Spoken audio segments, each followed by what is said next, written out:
নামাজ যারা পড়ে না ঘাড় ধরে ধরে তাদেরকে আনেন। কেন নামাজ পড়বা না? তুমি মুসলমান, এই মুহূর্তে তুমি আমরা এক কাতারে দাঁড়াই। এটা যদি আপনার সন্তান হয়, ধরেন নামাজ পড়তে আসো। রাগ করতেছেন? কঠিন করে কথা বলেছি? আমি কঠিন করে বলি নাই। আমাকে বলানো হয়েছে মুহাম্মদ সাল্লাল্লাহু আলাইহি সাল্লামের কথা কঠিন ছিল নামাজের ব্যাপারে। কেউ যদি আমার কঠিন কথাকে কঠিন হিসাবে নেন, তাহলে রাসূলকে কঠিন বানাতে হবে।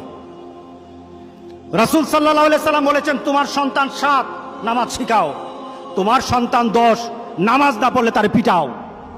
কে বলেছেন? কে বলেছেন? রাসূল বলেছেন। তাহলে রাসূল কঠিন হলেন না? নামাজের ব্যাপারে কঠিন না? নামাজের ব্যাপারে আমরা কখনো সহজ হব না। রাজি আছি তো সবাই ইনশাআল্লাহ? নামাজের ব্যাপারে আমাদের কোনো সহজতা নাই, কোনো কম্প্রোমাইজ নাই, কারোর সাথে আমার সম্পর্ক নাই। নামাজ আছে তো সম্পর্ক আছে, নামাজ নাই আল্লাহর সাথে তার সম্পর্ক নাই, আমার সাথে তার কোনো সম্পর্ক নাই।